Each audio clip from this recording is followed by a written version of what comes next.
Well, yeah, that's how someone needs to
Hey, it's fine.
Good evening, everyone. On behalf of Boone Funeral Home and the family, we want to welcome you to this little service tonight. So it's going to be informal. We're going to leave the mic on, and anybody who wants to come up and share, now's the time. Okay? Don't be shy. Thank you.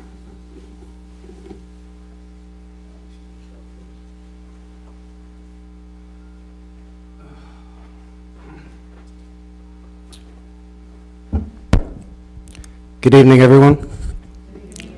I want to thank everybody for coming out and supporting the family. I appreciate it. I know my family does as well. I'm going to keep this pretty short. Never been one for speeches. I'm a little nervous, so bear with me. Where to begin? I spent many of the past couple of weeks, reminiscing, good things, bad things, all the above. Trying to think of what I was going to say, what my mom meant to me, what I think she meant to all of you, and trying to really find some purpose in it. In that time, thinking about what she meant to me, what she tried to teach me, basically how I'm going to move forward with that, how it impacts myself and my family. It was important for me to gain perspective. Excuse me. She was taken from us prematurely and very unexpectedly. Nobody really saw it coming, which is very sad and unfortunate. It's very difficult to deal with. As time went on, it dawned on me, that I was focusing on the wrong things. While it's tragic what happened, the last few months of her life, to me, do not encapsulate who she was, what she was about. I try to focus on the good. She was so much more than that. I guess what I'm trying to say is, I try to find meaning in it. My purpose, I guess, is continuing to shine that light. A lot of the things that she taught me, she tried to impart to me, her kindness, her hope, her willingness to face adversity. That's what I hope to pass on. That's what I gather from her life. And, it's my intention to do just that. That's all I have. Thank you, guys.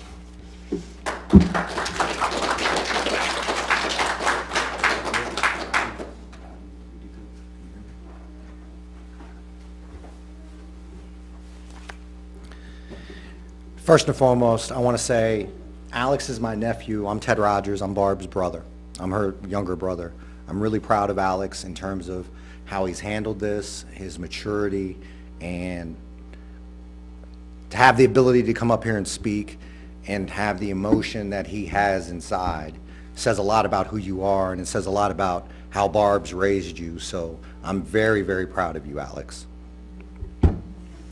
So I've known Barb like all my life, right? She's the older sister, all right? And back in the day, no matter where she went, I had to go, right? Like, you know, Barb's like, I want to go to the playground. My mom and dad be like, take Teddy. I don't want to take Teddy, but I'm going to take Teddy, right? So no matter what happened, Barb was the leader and I was the follower. Does that make sense? And we were tied at the hip. You know, I see a lot of my relationship I had with my sister and my son and daughter's relationship. My sister was my best friend for a long time, right? Because one, I didn't know any better. You know, I only knew one other person other than my mom and dad, is her, so she didn't have a choice but to be my best friend. But also, she was my best friend because I think there's 4 things that really stood out to me about Barb, that she was able to live her life in a way that I envied, that I always looked up to her about. The 4 things I felt like Barb really did well that I wish I could do in my life is Barb was compassionate. Barb really had this sense of connectedness. Barb had a sense of committedness. And lastly, Barb was really confident. So in regards to Barb's compassion, Barb loved deeply. Barb cared deeply. If you were in Barb's circle, she loved you. I remember when we were little, and we'd run around with the Ringos, Brett and Eric, Barb and Teddy, like that is sort of, you know, the group, if you will, and when we were growing up. And there was a bird nest, you know, that had fallen, and there was some baby birds or whatever. And, you know, the older kids are like, you can't touch that bird nest, because the mama bird ain't gonna come back and take care of that bird, right? And, you know, me and Brett are looking at each other like, oh, I ain't gonna touch it. You know, we looking at Eric and Barb for guidance, quite honestly, right? Barb, she cared. So she's like, I'm gonna touch the bird. I'm gonna make sure the bird's okay. And she put the bird back in the nest. Over the next several days, Barb would go back to where that tree was, and she would make sure that the mama came back, that the bird was well kept, that the bird was taken care of. That's how, and that was a bird that we didn't know was just some wild bird, right? And then whenever, you know, as we got older, Barb kept that same level of compassion. I remember when Alex was born and, you know, I'd moved away. And so I came back home, and my mom didn't have cable. So that means we watched whatever Alex wanted to watch. And that was like cartoons, right? Like, you know, we're grown people, but we watching Garfield, all right?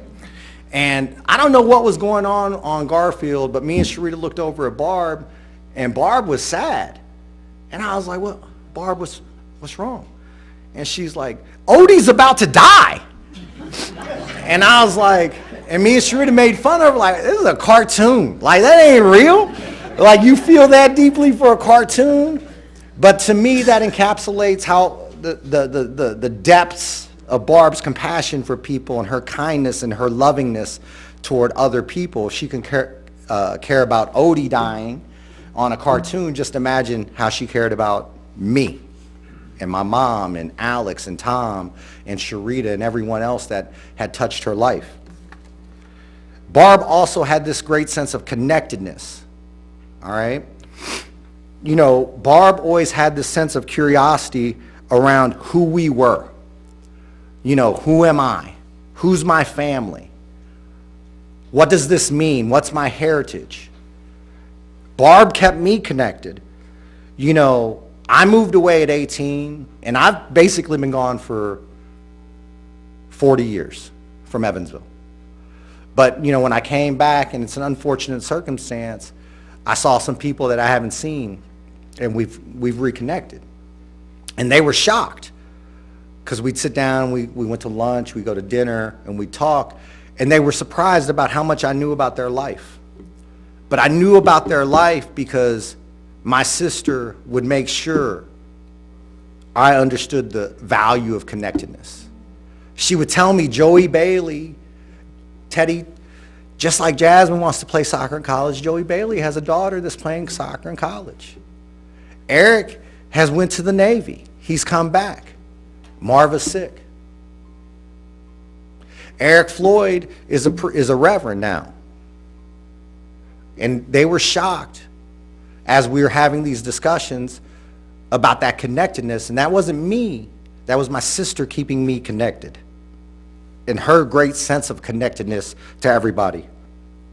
And everyone could recognize it because the pictures that we have up there have been posted on her Facebook at some point in time. Those selfies, that was her way of staying connected to the people that she loved and that she cared about. That's her way of staying connected to who she was and what we were and what we represent. The third thing that Barb had a lot of that I always envied was her committedness. When you were in her circle, she was extremely committed to you. I remember, I'm a little bit older than my wife, and we weren't married then, and I had to be in Arizona for work for about a month. And my wife was sick. And at that point in time, we weren't married. But she called me and she said, Ted, I need you. And I couldn't be there. And it hurt me. So the first person I called was my sister. I called Barb. Barb dropped everything she was doing, and she stayed with Sharita until Sharita was okay and until I can get back to be with her. And she didn't do it because Sharita was her future sister-in-law, because, we didn't know then. I mean, as far as I'm concerned, I still had to convince Sharita that I was a good dude, right? So, so it was out of that committedness to me, and that was an important issue, and this is an important person in my life. I need someone to represent what I'm about because I care about this person, and Barb was willing to do that. Barb's committedness was so strong, so when we were young, again, we were super close. And then, life happens. You graduate from high school, you get to be a young adult, you think you're making the decisions, and so it's not that you grow apart, but you're just in different life stages, right? And so me and Barb, we continued to talk, and I knew if I ever needed Barb, she was there, and she knew if she ever needed me, I was there. And we'd call each other up in regards to that. But I had kids now. I had 2 kids. I had a son and a daughter about 4 years ago. And I challenged Barb. And I wasn't a jerk about it. I didn't cuss her out, but I was very direct. And I told her I needed her in my kid's life. I needed my son and my daughter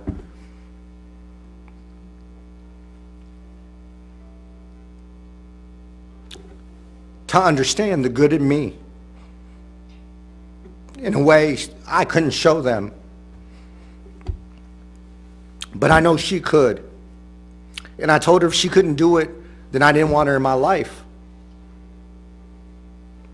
And now a lot of people would take that and they'd be mad, they'd get defensive. And we didn't hear from Barb for a week or 2. And then she called me up, and Sharita, and she's like, I'm on my way. And I was like, on your way from where? And she's like, I'm on my way. I want to visit with my niece and my nephew. I accept your challenge. I'm going to be in their life. I'm going to show them the things that you don't feel like you can show, because I'm your big sister. In those last 4 years, we were extremely close as a family. Her family, my family. And I really appreciate that. The last thing that Barb had that I always envied was confidence. Barb believed in being bold and being brave. Barb believed in showing her feelings and her emotions. Some of you know me all my life, ain't seen me be this emotional ever.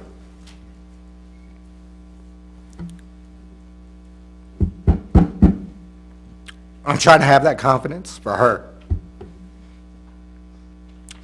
Barb was always the one that wanted to taste the fruit of life. She taught me it's not the stuff that matters, it's the experiences that matter. It's what are you sharing with people? What love are you sharing with people? What memories do you have with people? That's what matters in life. Barb would travel at the spur of a moment for an experience. Barb would come see you at the drop of a hat if she felt like you needed her.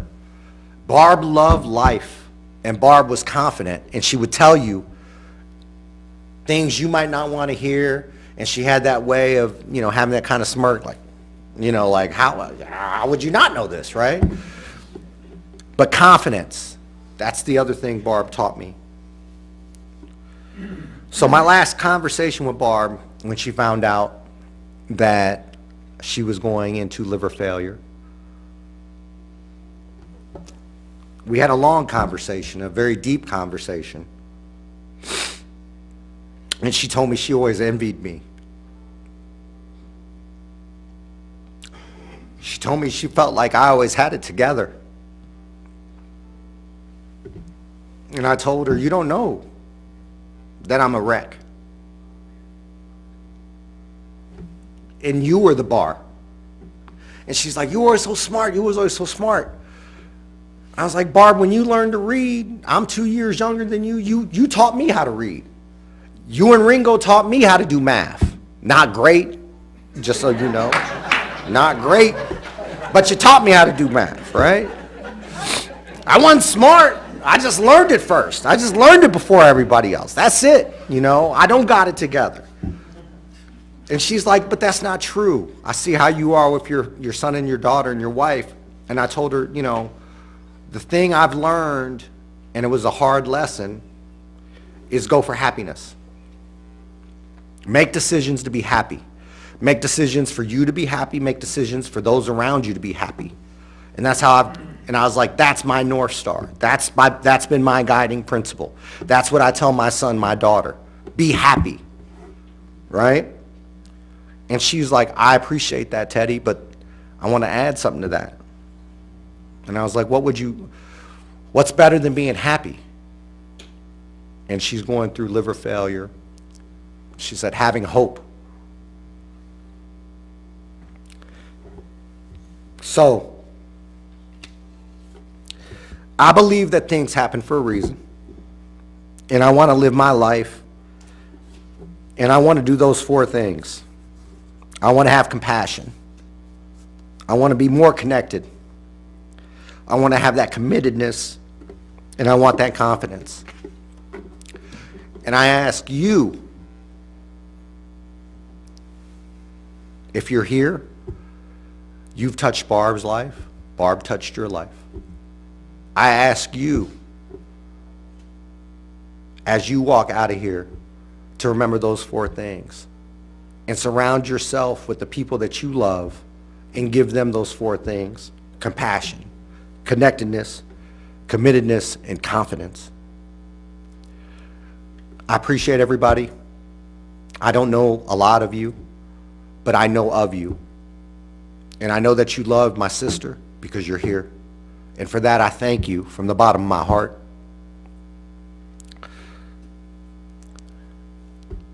I don't want to leave a mess. I don't want to leave sad. And I want you to know, Barb didn't want to leave sad. She believed it. So my message to you is this. Yes, Barb left young, but she left peaceful. She left surrounded by people who loved her. I believe and I hope she's in a better place. And I hope she's happy. And I hope I will be with her at some point in my life. Thank you.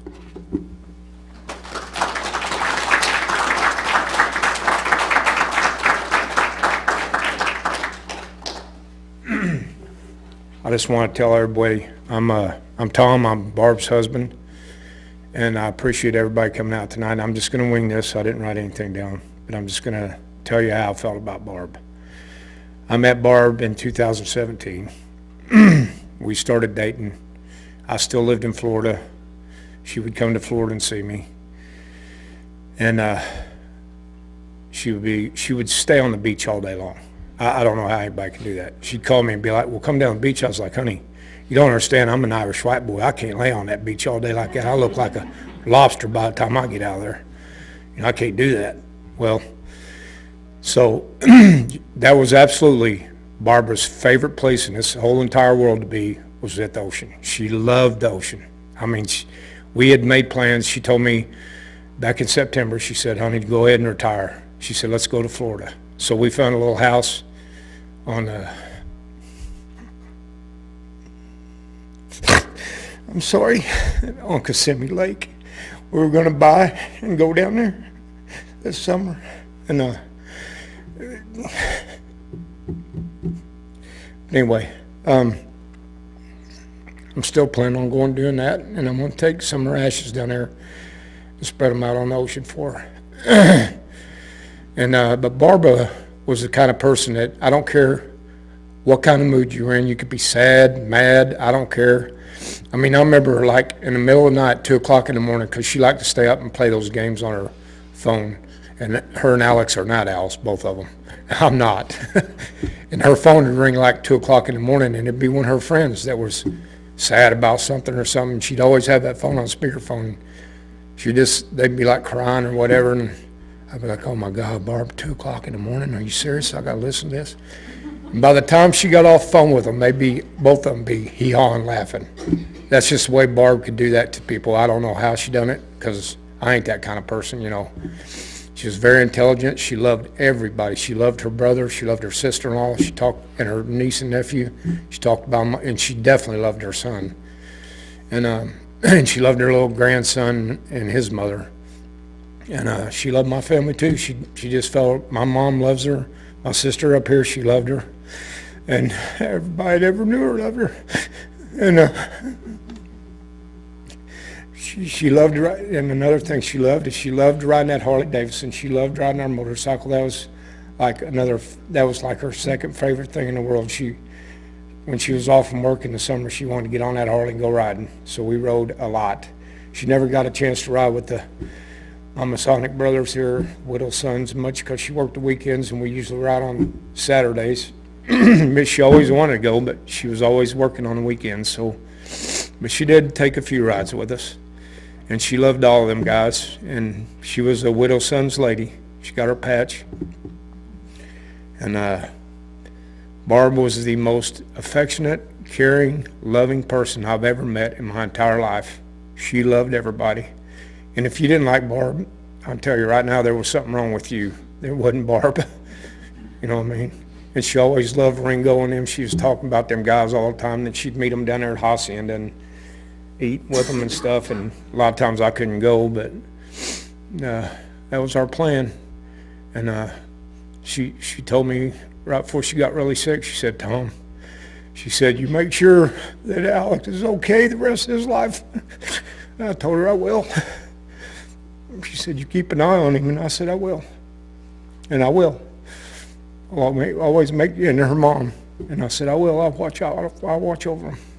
So I'm sorry, I'm not a very good speaker, but that's about all I got to say. And thank you all for coming, and I love you all. Thank you.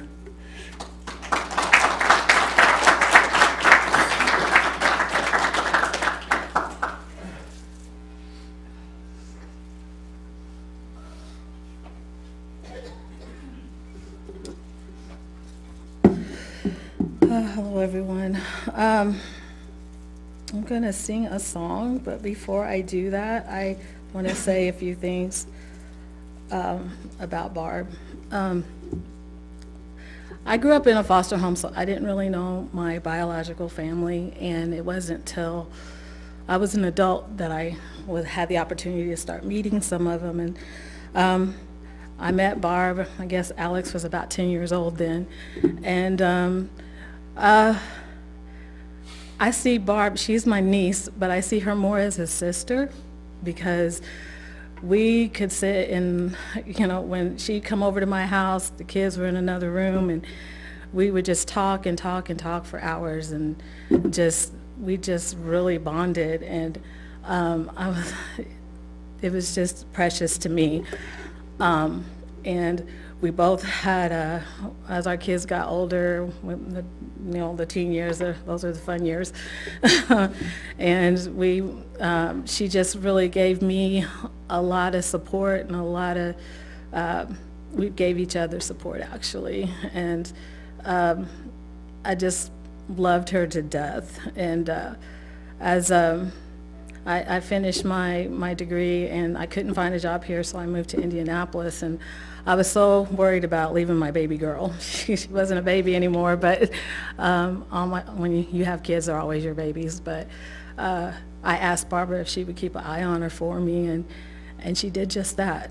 Whatever you asked Barbara to do, she would do it for you. And I just appreciated it so much. And Rebecca, that's my daughter, she got to know her a lot. And so this past summer, I got married, and one of the people I wanted in the wedding was Barb. She wasn't able to be in the wedding, but I didn't know that she had been sick. She didn't want me to know. And but now that I know the reason, I totally understand. But I just wish I could have been there for her more if I had known. But anyway, I got to spend those last few weeks, I guess, at the hospital with her and sat with her, and we talked. Well, I talked, and I just saw the tears coming down her eyes. And I told her, I guess you didn't know this, that you're one of my favorite nieces, but you're my sister. And you just see the tears just rolling down her eyes. So anyway, we have a lot of stuff in common. And I am a twin, but I almost feel like me and Barb was like twins because of the things that we had in common. So I'm going to miss her just as much as everyone else is going to miss her. And I just want to, right now, sing this song for her. Just bear with me that I can get through this. Precious Lord, take my hand, lead me on, let me stand. Ooh, I'm so tired, I am weak,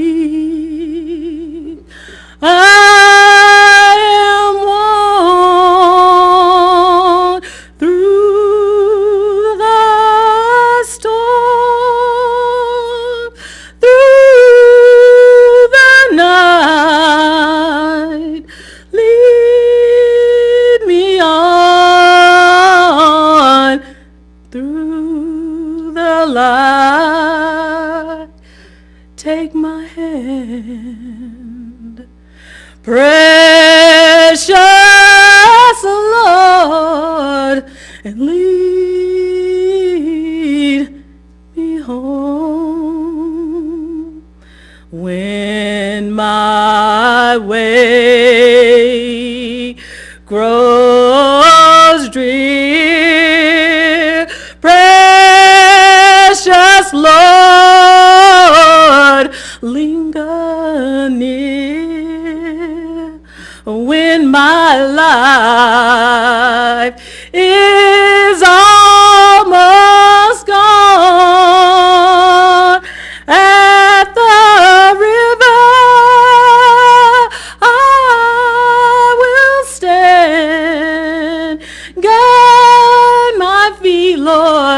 and hold my hand.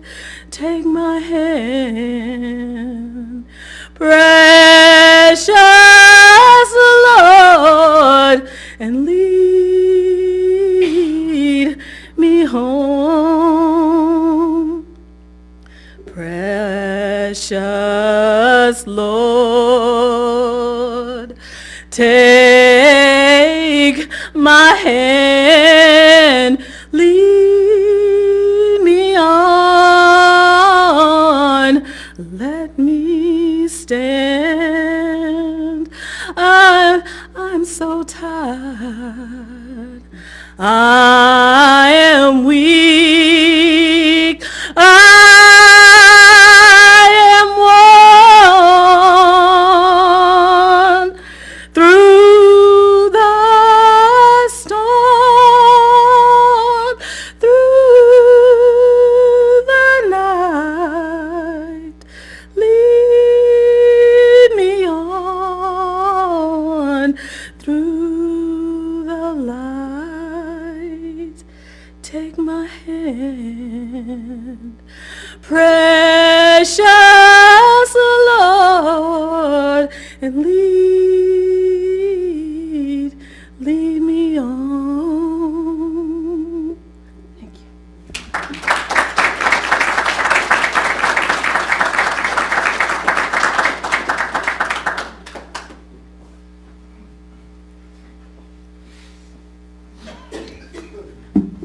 Hello, I'm Jasmine Rogers, and she's my Aunt Barb.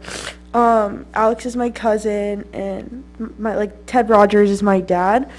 And I didn't prepare anything. I didn't know anyone could just come up and speak, but I just wanted to say something quick. Aunt Barb, it's crazy that Aunt Angela said she was like a sister to her, because to me she was really like an older sister rather than an aunt. Like my dad said, she came into my life 4 or 5 years ago now, I'd probably say, and all I had known about her was that she was my dad's older sister and that she was a nurse and we shared the same middle name, Kim. And I can just say that she truly was an older sister to me. A lot of I'm the oldest, so I have a younger brother, but I never had an older sibling. And there's a lot of things she showed me and taught me. I remember from my high school graduation, she was the one who curled my hair. And I was really nervous because I had to give a speech. And she was the one who worked on my speech with me. And sorry. I remember one time she took me and my brother out to Olive Garden. And she let me try some of her margarita. And that was the first time I had ever had alcohol. So that was another moment. And then she always loved taking pictures of me. And I remember when I was just feeling really insecure, just as a normal 16-year-old would, about my identity and how I looked, she was the one who told me, helped me a lot through that. She also was the one who showed me how to put on makeup. She was the one who, really, just allowed me to see that, you can truly be comfortable and, fully yourself with, someone older than you. I don't know how to explain it. I don't know. It was truly, a deep, deep connection. And it was, 4 or 5 years, but it touched my life so much, so much. And, I just know that she is with us right now, and she truly will live in me and everyone else she's touched forever, through us, her impact and stuff. And another thing is she's just always so cool, just you would see an older sister as she traveled the world and she's married to a cowboy, and she I don't know, rode motorcycles. I had never heard of that. I'm from the Midwest, just suburban girl, and I remember she got me a Harley Davidson jacket and hat, and I was so happy to wear it to school, and everyone was oh my god, and I was yeah, my aunt, and she that's just how I talk about her, yeah, my aunt, she was that amazing. I truly see her like on a pedestal, and like her life, it was beautiful. And like Alex, I'm also so proud of him. He's my older cousin, but just seeing how he's handled everything is amazing. And his beautiful son, like, I know she's gonna live through him too. And I just want to say that, like, I'm really grateful to have been a part of her life, and I'm really, really grateful that I, like, got to experience her as my aunt, because she has changed my life forever.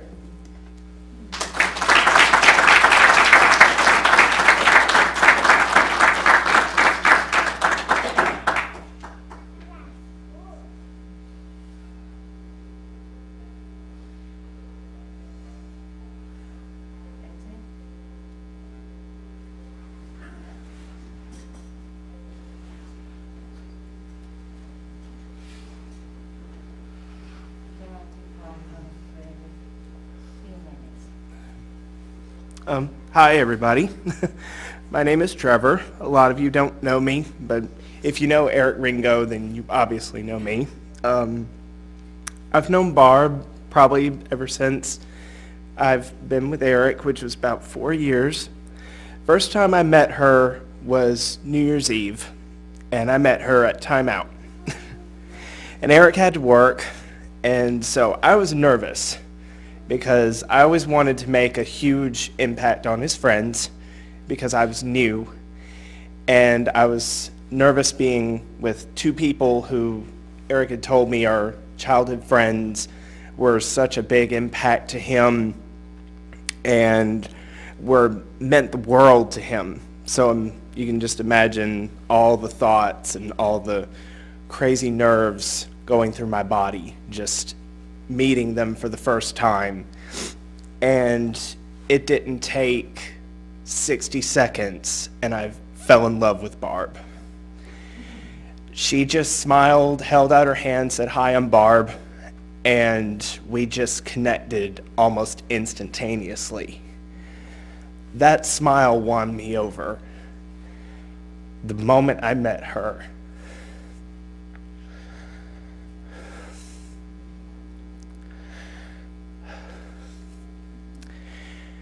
I've been out with her a couple of times with Hacienda and Olive Garden, and one thing I loved about Barb, and I know Ted touched on this, was her directness.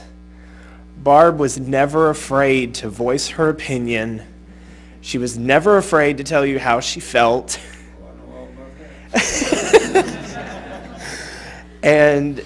But she always did it in such a way that you felt comfortable saying all the things that you wanted to say to her. You wanted to confide in her. You wanted to always just let her be your confidant. That was how warm and loving and just so open, how open she was to all the people that she came in contact with. And I just spoke with her a moment ago before the service started, and I told her, I said, "I wished you hadn't left, because I was not done getting to know her. I was not done getting to know the warm and loving woman that she was. I'm so blessed to have known her. I was blessed to have met Alex. I met him at one of Jason Steckler's infamous garage parties. And I saw him through Barb, how kind and compassionate and warm he was. And the same went for Tom when I met him. He was very chill and was just took out his hand and said, "Hi, I'm Tom." And we played pool at timeout, I remember. And he beat me a lot of times. But I just, all the time that I ever came in contact with her, I always wanted more time. I didn't want to leave her. I never wanted to leave her.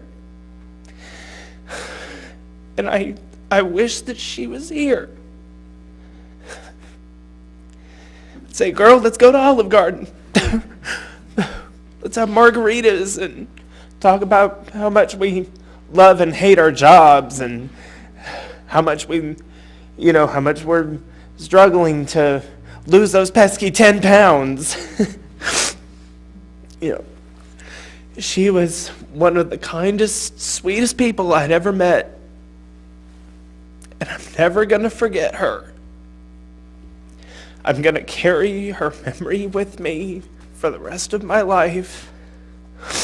I'm going to try my best to stay in contact with Alex. I want to stay in contact with Ted and his family. I want to know more about her through them. Because I didn't have as much time as I wanted to get to know her through her. You are my queen, and you will be missed. Thank you.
Would anybody else like to speak?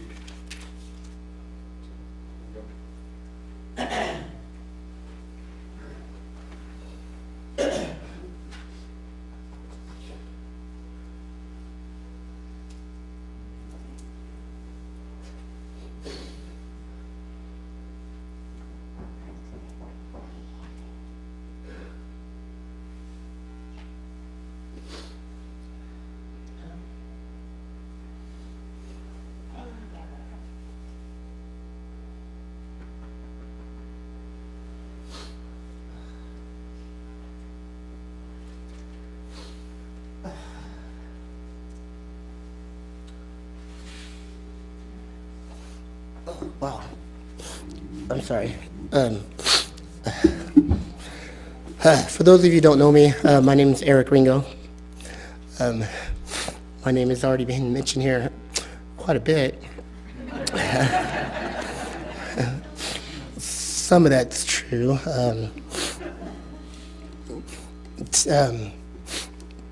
Not all of it, because Ted, I was a good mathematician when I was in middle school, if you remember correctly.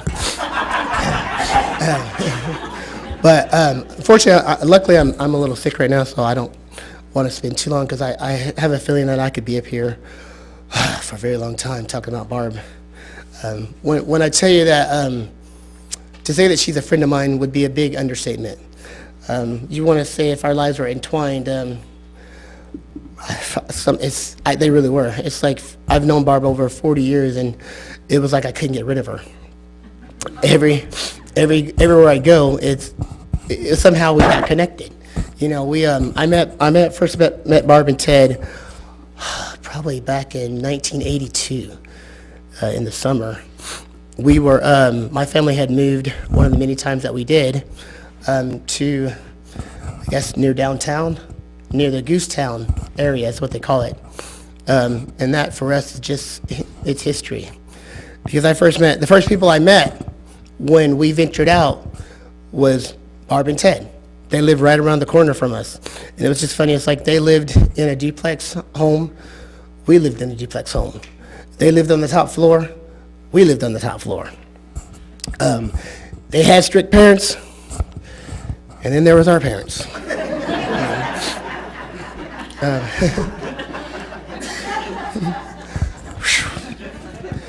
That was back during a time where, like, if you lived in that neighborhood, if you were a kid, you knew us. We knew everybody. There was no kids around the neighborhood were strangers.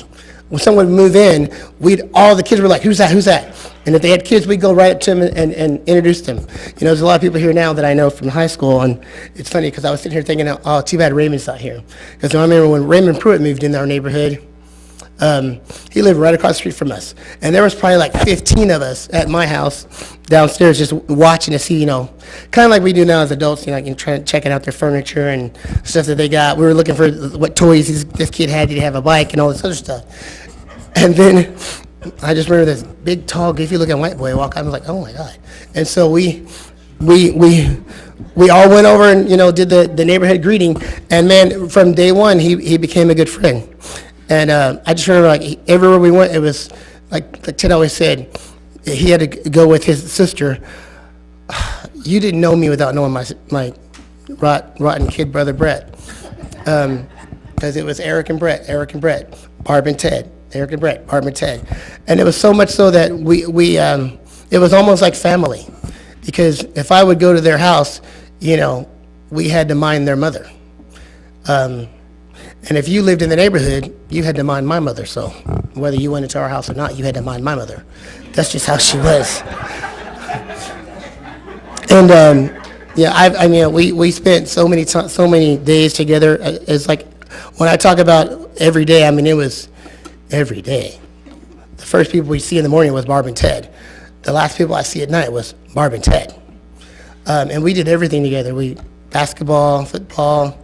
I remember every Saturday, and we just talked about this last night when I met Ted, every Saturday for at least 10 years, we'd pack up lunches, we'd pack up our backpacks with clothes and all kinds of stuff, and we'd trek right up 6th Street, right up to the YMCA. And it was like clockwork every Sunday. And we would be there, because back then you could get a day pass for like $1.50.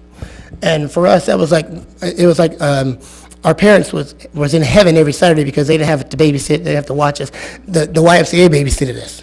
And there'd be like 8 or 9 of us, and we'd trek up the street, and we'd be there all day.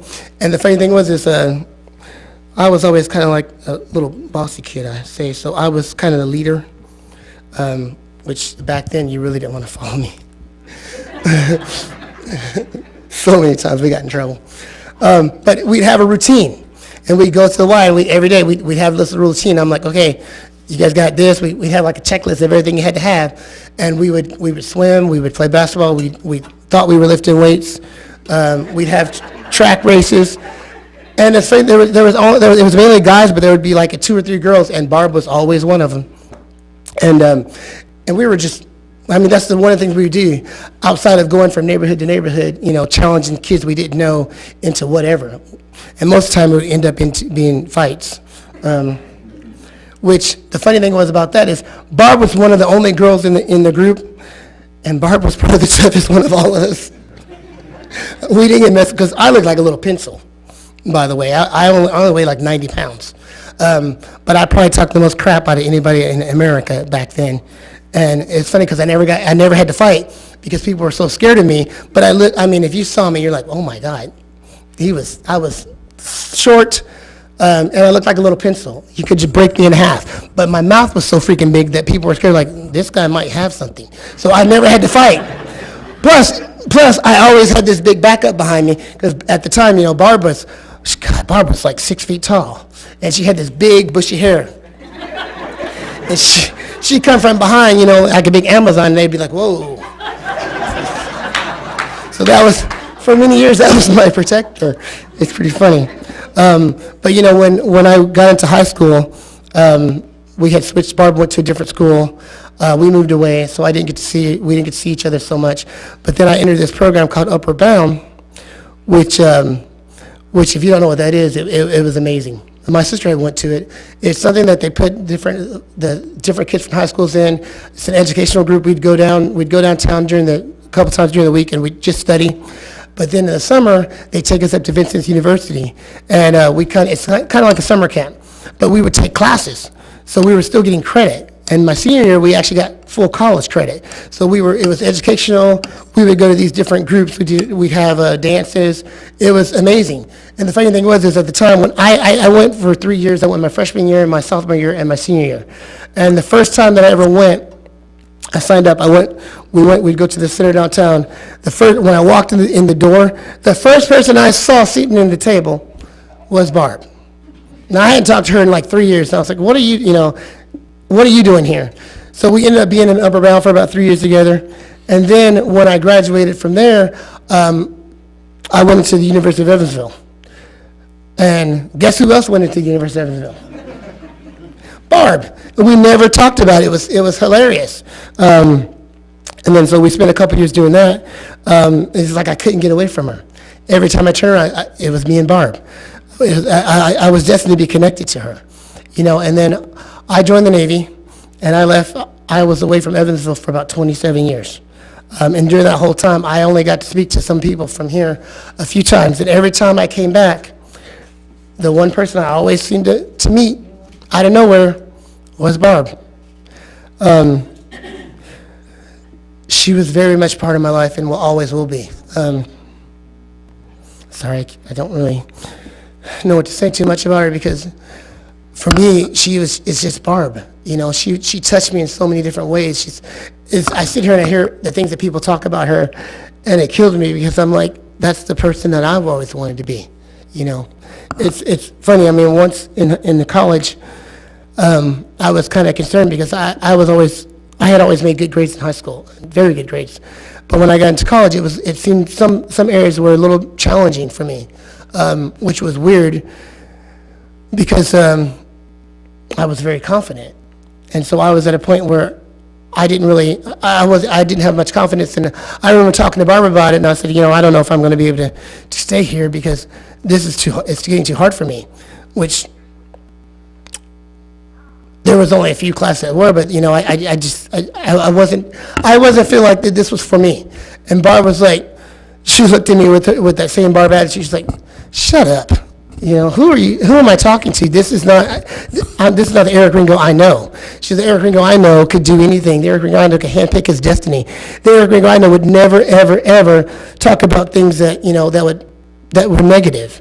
And it's funny because it was that little bit of courage that she gave me that actually made me not only stay another semester, but when I got into the military, I picked the highest career that I could, which was electronics technician. All because, some of the things that one of my good friends had told me. And I remember thinking back then that's what I want to do for people. That's the type of person I want to become, is I want to make an impact on somebody else's life. Because this lady here for many years has indirectly made an impact on mine.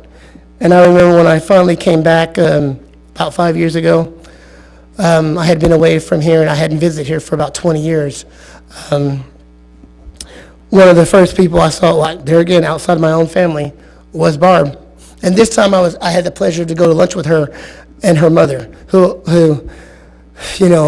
I love like my own mother. I hadn't seen her in over 30 years. And it's funny, I wanted to tell you that every time I go see my mom, she always asks me about you. She always asks me about how's Barb and Ted, and have you seen Kimiko, and let her know that I said hi. So I hadn't been able to tell you that, but she thinks a lot about you. But anyway, the last time I actually saw Barb was back in November.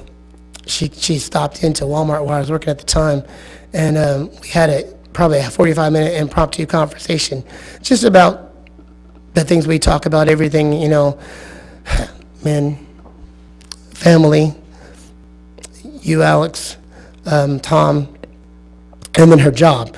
She was kind of conflicted with her job right now, and she really wanted to get together for lunch again, so we had made plans, and unfortunately it never happened.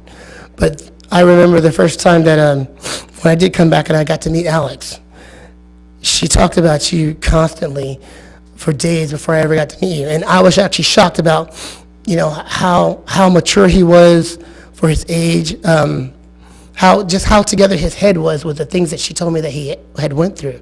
And it's funny that people say now that they're surprised at how well he's handling this. I'm not surprised at all, because I kind of understand that's exactly who he was at the time. Before I go, one thing I did want to tell you, Alex, is that one thing I'm really proud of is one night, not too long ago, I got a call at about 2 o'clock in the morning. And I don't normally answer the phone at that time, but it was Alex. And I had only met him once before that. And I said, I picked the phone and said, is something wrong with Barb? Because I just assumed there's something wrong with his mom. And he said, no, I'm just feeling a certain way. I wanted to talk. And I said, okay. And it was weird to me because we never had this conversation before. And I spent about 2 hours on the phone with him in the middle of the night. And I remember I put the phone down, and Trevor woke up. He said, are you okay? Because I would just sit on the bed. I said, I'm fine. And I started crying. And he said, what's wrong? I said, there's nothing wrong. He said, why are you crying? I said, because Alex called me. He said, was something wrong with Alex? I said, no. He said, well, then why are you crying? I said, because Alex called me. And I said, I don't know, he wasn't feeling well. And I said, the fact that he thought enough of me as his mom's friend to call me just tore me up. And I just think that's how close that Barb was with me. I just wanted to tell you that was one of the proudest days of my life, that I had touched someone else in a certain way that her own son would call me for advice.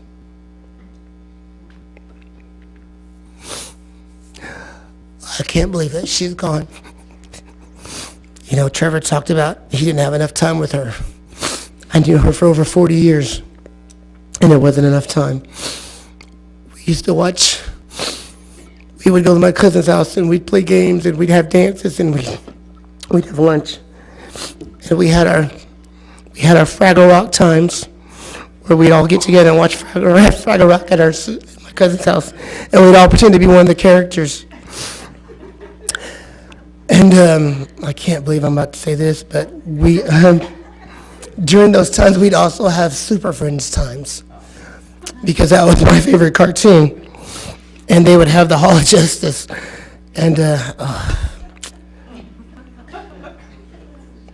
so many people here from high school that I should not know this. But Barbara and I would be the Wonder Twins.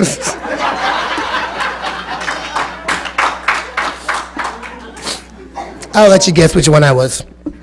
Anyway, I thought I had to end on something nice, because if not, I'll tear apart. But 40-something years was just not enough. If you knew her like I did, she will forever be a part of me. And for the rest of my life, I'm going to try to make sure that she's as proud of me as I was always as proud as her. Barbara, I love you. And I always love you.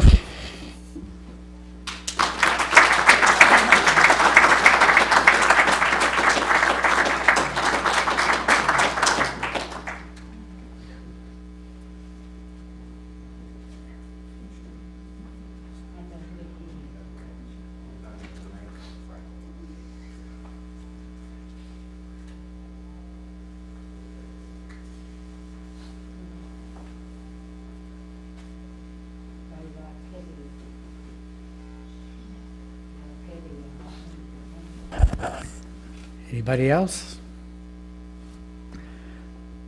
That concludes our service tonight.